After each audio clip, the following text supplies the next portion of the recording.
very focused and we do the scan, then we'll sort of, get distracted and we do the scan and then not really much happens. Like everything in life, if we're not focused, we don't really get much good result.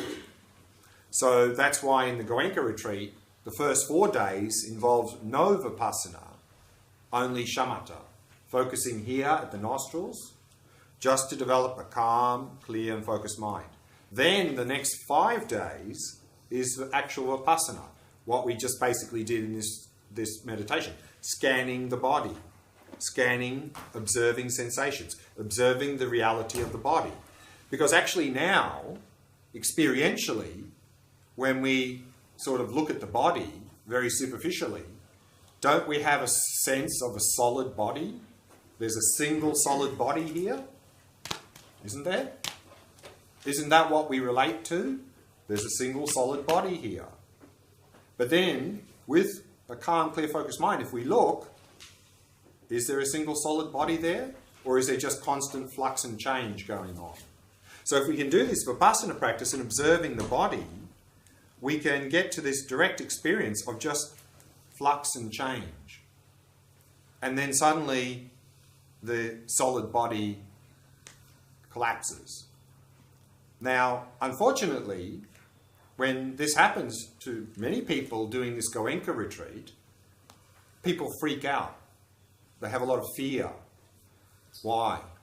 Because one thing that we most identify as me is this. This is me. So our sense of me is constantly being reinforced by solid sense of body. And also by mental things. But often it's very much dominated me. So of course in meditation, when this collapses, because there is no single solid body, there's just a flux of change, then there's nothing reinforcing this false sense of me. And so people develop a lot of fear. But this is actually helping to realize no self. So even though we are really starting to come to see impermanence, because of that, then the idea of some sort of autonomous self starts to collapse. So if we have that experience in meditation, there's nothing to fear. It's actually a good sign. So just continue to observe those sensations and really come to see, at least in the body, there's just flux of change. So it is Vipassana, and it's mainly in that retreat, it's focusing here, but sometimes people can start to have a little bit of an experience of this because there's nothing reinforcing this false sense of me. Any other questions about the practice? Okay. Yeah. Is there any meaning to the sensation themselves? I mean, if they are strong, if they are calm? Yeah. Often in this practice, when you do the scan, it's often recommended that if you get to an area where you focus and you don't notice anything, or you notice just some solid feeling, then just stay there. Because if you don't notice anything, it's generally because we're not very clear. So just stay there and focus, and then slowly you may start to pick up sensations. Or if it's a solid thing, again, it's because our mind is quite dull. We're noticing just one thing instead of actually lots. So just stay there for some time, and then to start to notice that. And then just move on. So in this practice, it's a Vipassana practice. So the goal of this practice is to come to insight into the nature of, in this case, the body. So we're not so interested in other sorts of questions like, why is there a pain in my knee now and so forth, Maybe that's something we can look at outside the meditation, maybe I'm sitting in a wrong way and that's why I got a pain in the knee. So, yeah, not necessarily like pain from the posture, but like you said, the sensations that came up through the breathing. So the question is then, if the strength of the sensations, if they have any meaning Well, generally, if you don't notice any sensations, it's not because there's no sensations there. It's a sign that our mind is not very calm, clear, and focused. So if we're doing this practice and we're not really noticing very much, then it's a sure sign that we need to put effort into the concentration practice, the shamatha practice. Because otherwise, doing this practice is not going to have a lot of effect, because we're not going to be able to see clearly what's really going on, because our mind is sort of dull or caught up in a lot of distractions. So if you're noticing nothing much, or you're getting distracted or whatever, then it's good to work on the shamatha practice, the concentration practice, to stabilize the mind, make it more clear, and then return to the Vipassana practice.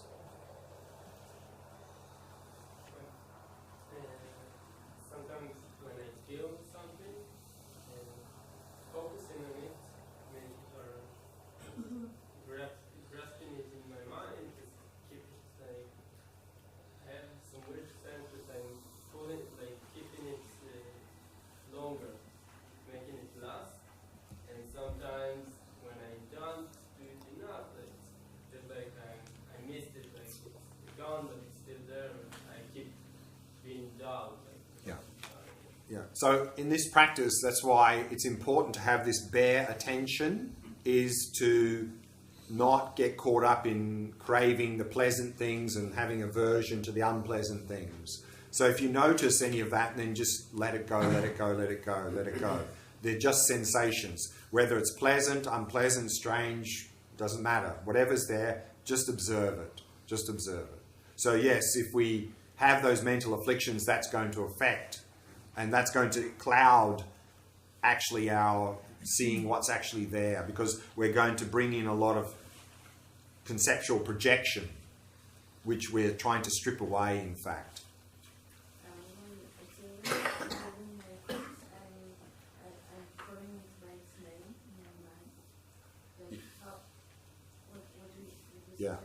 Yeah. Again, just to when you notice the conceptual thing there, just let it go as much as possible. It's just training to let that go. So when you notice that you're labeling, then just try to go beyond that and just notice what's actually there. So it's just a matter of habit, that's all. So this comes with the training, with the practice. You'll find that you'll be able to less commentary, and just observing directly. So it just comes with practice. Okay. So let's continue on looking a little bit at the 3 marks of existence. But actually before that, maybe we can briefly return to the 3 vehicles chart, just to sort of complete that a little bit briefly. So we have the complete picture, and then we'll go back to the 3 marks.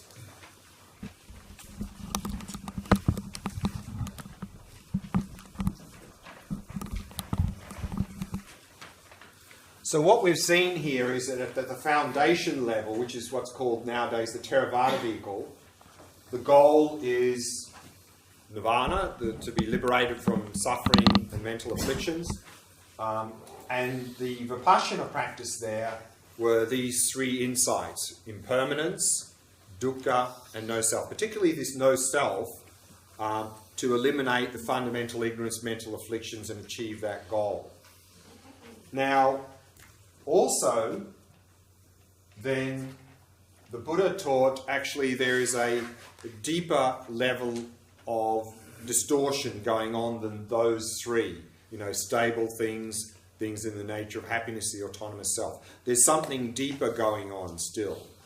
And that is this distortion of grasping onto independent me, independent objective world. And so those teachings, together with the idea that you can achieve what's called full enlightenment, is what the Buddha taught in what is now called the Perfection of Wisdom Sutras. And those teachings form the basis of what we have here, the Mahayana.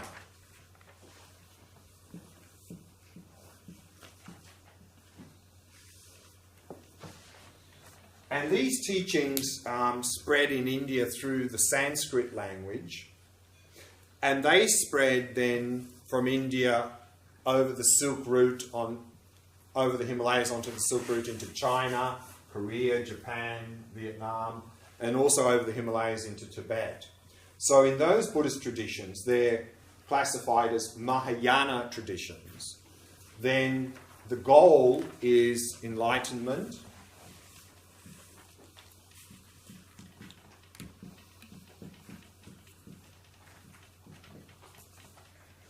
Which is actually a further goal than nirvana. And we're going to look at tomorrow what is the sort of, how do you get from nirvana to enlightenment. But the purpose of achieving enlightenment is a fully awakened state where we can be most effective in helping to liberate everyone else from suffering. So the motivation for this is not just a motivation of wishing personal liberation from suffering, but a motivation of wishing to achieve this goal so that we can help to liberate everyone else from suffering. And that motivation is called Bodhichitta, we see in the chart.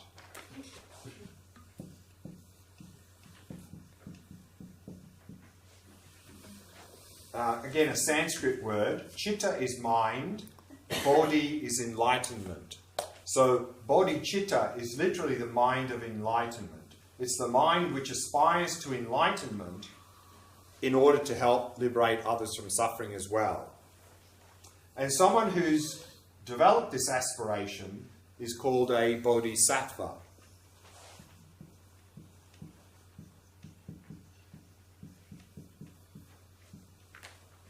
Again, bodhi means enlightenment. Sattva here means courage or strength. So a bodhisattva is someone who has the courage or strength to strive for enlightenment. And so, of course, when the bodhisattva achieves enlightenment, they become Buddha.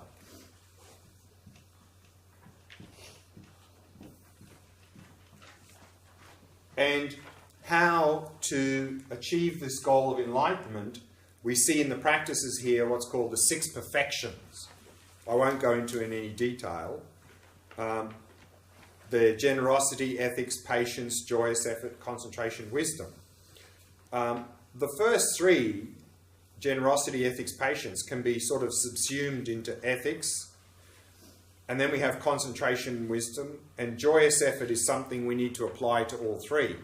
So also these 6 perfections, like the Eightfold Path in the Theravada, can be condensed into the same 3 core areas of practice. Ethics, concentration, wisdom. So again, on an ethical basis, we develop concentration, single point of concentration. And then we apply that in the wisdom practice, the Vipasana practice. So here in the Mahayana, when they talk about Vipasana practice, the insight we're mainly talking about cultivating here is an insight into emptiness.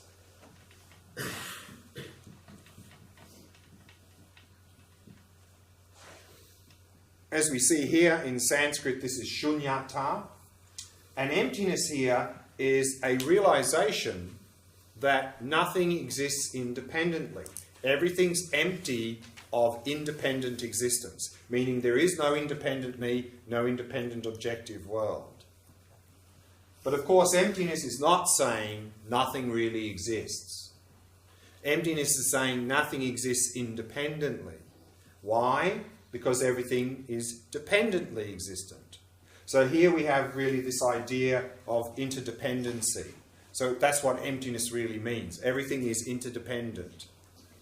And so the assertion is that this is what we need to realize to achieve enlightenment. That our fundamental ignorance, the distortion, our deepest level of distorting reality is grasping onto independent me, independent world.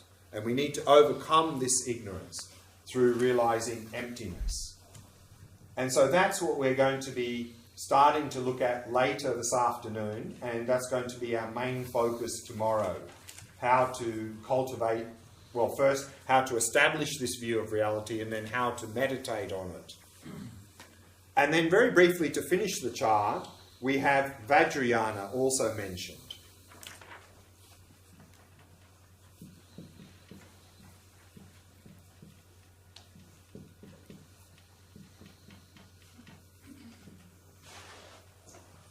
Now, in Vajrayana level of practice, or sometimes called Tantra, we have the same goal of enlightenment, we develop the same aspiration of Bodhichitta, and we have the same Vipasana practice of emptiness.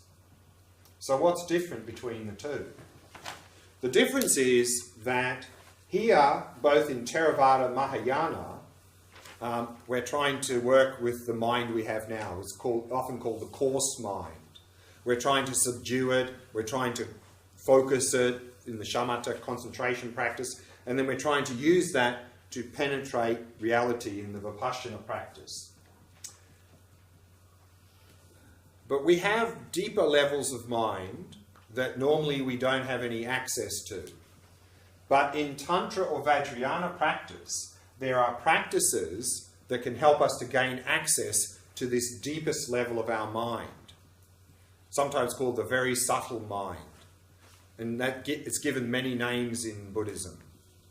And if we can gain access to that very subtle level of our mind, it's more powerful. And if we use that in our Vipassana practice, we can accelerate the spiritual path. We can wipe out the ignorance and mental afflictions and suffering much more quickly. So this is like an accelerator of the spiritual path to enlightenment. And you see here the practices, it says, talks about the two stages, generation stage, completion stage. So these are the two practices that help us to gain access to this very subtle mind. Very difficult to do. What are the two things? They're in your chart, the generation stage and completion stage, they're called. The generation stage practice is a lot of preparation, and it often involves doing what's called, using a practice manual called a sadhana, and we're often doing a lot of visualization and mantra, recitation and so forth, and it's really a preparation for completion stage practice. And completion stage practice is where we're trying to activate this very subtle mind, generally through manipulating subtle energies in the body. Very, very difficult practice. So these are the practices, and then if we can cause in that very subtle mind to become active in meditation, then we can use that as the basis of our Vipassana practice to penetrate nature of reality. And because it's so subtle, it's more powerful, we can accelerate the spiritual path. So these are the sort of three levels of practice. And within Buddhism, this level of practice called Vajrayana or Tantra, nowadays in the modern world, is only really existing in its fully developed form within Tibetan Buddhism. Because most traditions of Buddhism, Buddhism spread from India to those countries before the sort of 6th, 7th century. And it was only after that time, from about the 7th, 8th century, that the Vajrayana or Tantra level of practice started to become more widely practiced in India. And then it was at that time that Buddhism spread to Tibet. So when Buddhism spread to Tibet, this was widely practiced in India, so it came into Tibet. Whereas most other countries, Buddhism spread there before this was really fully developed in India. So these are the three levels of practice. So again, Vipasana practice, the Pali word in Theravada. If we talk about Vipasana practice here, we're talking about insight into impermanence, dukkha, no self. In the Mahayana Vajrayana, Vipassana practice is primarily this wisdom of emptiness. Of course, that is based on impermanence, dukkha, no self. So we also realize those three as a basis for this. But generally, in the Mahayana traditions, when they talk about Vipassana practice, they're mainly talking about realizing this emptiness. So that's a brief overview. Any questions about that before we go back into some more of the three marks practices? The names of the three vehicles, do they have a meaning? Yes. Tera means elder, like a tribal elder, someone who's more wise. And Vada means system. So Theravada is the system of the elders. So often in the Theravada you have the the Tera, who's a teacher, the more advanced person guiding the others. Mahayana, yana means vehicle, maha means great. So the great vehicle, it's a great vehicle because it can take us to the goal of enlightenment. And Vajrayana, again, yana means vehicle, Vajra means like indivisible or indestructible. And it's talking a little bit about this very subtle, clear light mind. That's what it's pointing to. Tantra, the word Tantra has a number of meanings. It can also mean like thread or continuum. That's the thread to enlightenment. So that's sort of the etymology of those words. Okay. Anything else about this? Yeah. How do you know what way you practice? Yeah. When we look at this, of course, we can understand these are not really three different paths, directions. It's not like, shall I go that way, or that way? I mean, they're like levels of practice. So what you find, of course, is that in any of the Mahayana traditions, which Tibetan Buddhism is one of, the foundation practices in the Mahayana are the same practices as this. And then the Vajrayana, if you want to go into Tantra, the foundation of Tantra is to do all these practices. So it's not like, oh, I like that, I don't like those, so let's skip that, I just want to do this. I mean, that's not going to happen. Because this is the foundation for this is the foundation for this. But that doesn't mean, of course, if you want to practice this, you have to go and find a Theravada tradition. Because all the practices here are included in the Mahayana traditions. And the Mahayana traditions, like Tibetan Buddhism, includes all of this. So any of the schools of Tibetan Buddhism have all of this included. So you don't say that Theravada is more like for beginners, or for Mahayana and Vajrayana is more for... Well, there's the foundation, but if you want to practice Vajrayana, you need the foundation. It's not like you can skip this or this level of practice. But all of these levels are included within all of the 4 schools of Tibetan Buddhism. So if you go into any of those, they'll say, okay, you need to start with these practices to have the foundation. Then you need to engage in these practices, the 6 perfections. Then, if you've done that quite well, then you can do some Tantra level of practice. Can it be measured at what level you are? Sorry? Can it be measured Yes, and that's level you are? exactly, and that's what we're going to be looking at tomorrow with that Mahayana path chart that you have. That is the stages. That's how you can measure.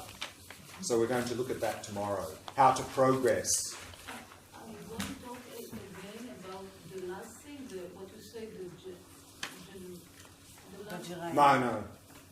Not Because we're talking in this retreat about Vipassana. So, in fact, this level of practice, historically at least, you would only ever hear about this from your own personal teacher if they felt you were ready. Otherwise, you'd never hear anything about it. Because this level of practice requires a good basis, and it requires a close relationship with a qualified teacher for it to be effective. Otherwise, we're just wasting our time. So you never hear anything about it. And if you try to do this practice without a basis, without a teacher, then either you're going to waste your time or you're just going to screw yourself up. That's the 2 things that will happen. One of those 2. So we don't want that. We don't want to waste our time. We don't want to screw up our mind. So don't try this. I mean, if you're ready and you've got a teacher, then this can be very powerful, very effective. Okay. Let's go back now to the 3 marks of existence, and we're going to do now another meditation before we break for lunch. So just to recap again the 3 marks of existence, and then we'll do the meditation. I don't need to write on the board, we've already done it. So the first is impermanence, to see things changing moment by moment. The next is to, and what we're going to do, in fact, I'll refer to this meditation. So again, in this meditation now, we're going to focus on the body. And we're going to look at the body. This time, when you look in the body, you choose whether you want to scan it serially, as we did in the last meditation, or to randomly look when you notice sensations, just to look there. So you can choose which technique you want to do, to go serially or just randomly look at whatever's coming up. And what we're going to do is focus on all three types of Vipasana practice. First, for a number of minutes, we're going to focus on, as we did in the last meditation, the impermanence, just noticing sensations in the body arising and passing, noticing the impermanence. Then we're going to shift in the middle part of the meditation to notice, is there anything arising in the body that is in the nature of happiness? Or is it sort of this dukkha, unsatisfactoriness? So look at that. And then the last part of the meditation, the last few minutes, we're going to look at whatever is arising in the body, is any of that, is that the me? Is that the self or not? So that's what we're going to do in this meditation. First, of course, we're going to prepare, do a bit of shamatha, prepare the body and mind. Then look in the body, the sensations for impermanence. Look in the body, in the middle part, for are any of the things I'm experiencing in the nature of happiness? And then the last 4 or 5 minutes is any of those things that are appearing in the body, is that the me? Is that the self? Okay? I don't understand that message. Right. So we identify often this is me. So what we want to do is, when in this last part, and I'll tell you when to shift to that, is whatever is arising in the body, look at that. Is that the me? Is that the self? Is that me? Whatever you experience, whatever is arising. Because often, instinctively, we have a sense, this is me. So now we're looking very clearly, directly, is that the me? Is that the me? Is that the me? Is that a part of me? Again, we're not intellectualizing. We're looking directly. Intellectually, we can understand it's not. But that's not how we behave. So with this meditation, whether it's impermanence, dukkha, or no self, we're looking directly. We're not intellectualizing. We're looking directly at these things arising in the body. Is arising impermanent?